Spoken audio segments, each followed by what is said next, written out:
The nominations are in for the 95th Annual Academy Awards. And Entertainment Tonight's Kevin Frazier joins us now to break it down. Kevin? Blake and Cammie, let's focus on one of the night's top prizes, Best Picture. Now, this list is stacked, so let's start with Tom Cruise's first nom in 23 years. Here are the 10 nominees for Best Motion Picture of the Year. Top Gun: Maverick. The nearly $1.5 billion hit was a crowd pleaser and now an Oscar nominee with a total of 6, besting the current box office juggernaut Avatar: The Way of Water. The James Cameron film scored 4 noms, including Best Picture. Mrs. Wang, are you with us? I am paying attention. But they'll all have to beat the current award show darling, Everything Everywhere All at Once. The mind-bending film topped the nominations with 11, including Kiwi Kwan and Michelle Yeoh, who's now the first ever Asian woman to get an actress nod. I don't think it's hitting me yet. I think that moment of, I really want my name to be said. If I've done something to you, just tell me what I've done to you. 2 possible favorites, Colin Farrell's The Banshees of Inisherin, which won the Golden Globe for Best Picture, Comedy, or Musical, and Steven Spielberg's The Fabelmans, that won Best Picture Drama. Do you think about, is Oscar next? Do you think about those things still? Well, you know, I think about those things because everybody focuses your attention this time of year on all of that stuff. I just love the fact I got a chance to make The Fabelmans, and people are liking the movie and they're seeing their own families. Rounding out the category is Cate Blanchett's Tar, the war film All Quiet on the Western Front, the female-centric drama Women Talking, the dark comedy Triangle of Sadness, and Austin Butler's musical biopic Elvis. He's already took home the Globes and Critics' Choice Best Actor. This is like a monumental moment for you. Do you feel it? I do. I think so. Yeah. I'm trying to feel it now. I'm sort of like my equilibrium's coming back. Hey, and make sure you tune into ET tonight for our exclusive first look behind the scenes of Magic Mike's Last Dance with Channing Tatum and Salma Hayek. For Entertainment Tonight, I'm Kevin Frazier. All right, thanks, Kevin. Okay, so we are going to break down some of the bigger categories that they announced this morning. Yes. So the first one is Best Picture. Okay, so Best Picture always has the most nominees, I guess, because they nominate a lot of movies.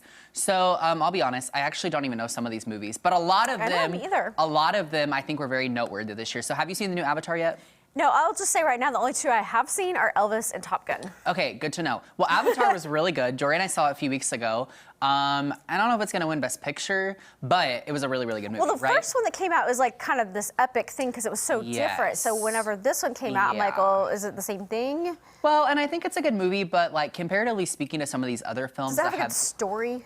Yeah, but where I was going with it is like because I think some of these other films have been so noteworthy this year, I'm just not sure that one, I don't know if Avatar will stand for Best Picture, you know what I'm saying? But I think if I had to guess, I'm going to say there's a good chance I think it might be Everything Everywhere All at Once because it has had all the buzz all awards season. 15, 14 nominations, so many, and I think it actually has the most Oscar noms this year. I could be wrong on that, but I'm pretty sure that's true. I think it does. I could also see The Fabelmans doing really well. That's the other one's got a lot of buzz. Spielberg movie? Yes, and it's about like his childhood and like growing up, like wanting to be a filmmaker and stuff like that. I've seen the preview. Yes, so really excited to see where that goes. Now, Top Gun obviously had so much going on this past year. It did, but I feel like it needs its own category. Like, I don't think it's going to win this one. I feel like they need a new category, like the best warm feeling because of like all the nostalgia. Absolutely, absolutely. So I don't know. I'm gonna guess that either Everything Everywhere All at Once or The Fabelmans. Okay, I'm gonna go with that. Best Actor. Let's see what's going on here. All right, we've got Austin Butler, of course, Elvis, Colin Farrell, Brendan Fraser, Paul Mescal, and Bill Nighy.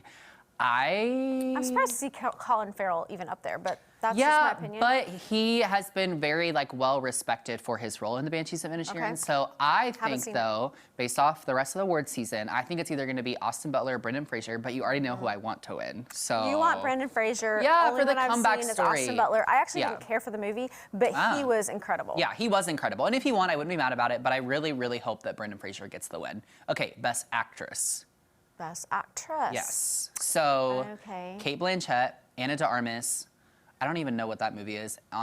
Andrea Riseborough, Michelle Williams, and the Michelle Yeoh. I don't know. The Ana de Armas one is very controversial because Blonde is that film that came out this year, I believe on Netflix, about Marilyn Monroe, but I don't know. There was a lot of weird stuff going on with that movie, and so I think it's really interesting she was even nominated. Oh, okay. My opinion. Cate Blanchett has been she's got such a career. Like, has she won? I oh feel like my gosh, she's been like Oscar nominated like a handful of times. I think she's won a handful of times. I think it'll either be her. I think it's probably most tightly between Cate Blanchett and Michelle Yeoh, but I could see Michelle Williams potentially winning too because she's had a lot of buzz around her. Okay, so you think it's going to be one of the 5? No, I didn't say that. I just mean I don't think these two are going to be in the race. But here's the thing. Here's the thing. It's gone back and forth between Cate and Michelle Yeoh, so I don't know. That's why I'm not sure what's going to happen. Okay. But, so I don't know. We'll see. All right, Best Director. What's going on here? Okay, so the director, I don't know any of these To have people, Steven but, Spielberg up here, I feel like true. that's like almost too easy. Like, he's kind of like the best ever, so. I think he's definitely got like the credibility behind him for sure. Like he's just so well respected. Right. But since this one has so many nominations. This has been talked, I'm telling you, it's been nonstop. I've never seen it. The director has a lot to do with that. I know. I wouldn't be shocked. I don't know. I'll be honest. I don't follow directors a lot, so I'm not really sure what to expect out of this category, but they're all probably all talented in their own right. Okay. Probably. Best animated film. Kind of excited to see what happens with this category. Best animated. Yeah.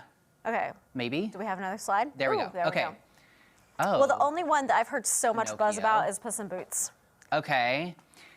Guillermo del Toro's Pinocchio I've heard a lot about. Turning Red, I honestly didn't know that was last year. I thought it was sooner than that. Anyway, the CVs don't know what that is. And Marcel the Shell with Shoes On. I remember that was like a big one that Mike Stevens from the Moxie talked to me about last fall. Right. I don't know. Boots, just yeah, from what I've heard. I could see that, but maybe also Pinocchio. I don't know. But I also would have to say that, like, of all the categories and all the films that are nominated, I tend to always go with ones that are not nominated. Like, my favorite movies are never the ones that are nominated. That's true. And I don't know what that is. Like, that critics look for different things, I think, than I do as a viewer. Well, maybe you need to be a critic then. I'm just like, I would be the worst critic because I'd have my totally off-the-wall opinions. You know? Well, all right. So 2 more categories we're going to look at really fast. Best Supporting Actor. So we've got Brendan Gleeson, Brian Tyree Henry, Judd Hirsch, Barry Cogan, and I don't know how to say his name, but this guy from Everything, I think he's going to win. He's like had this huge story all award season, so we'll see. Supporting Actress. Okay, here's the deal. They're all talented.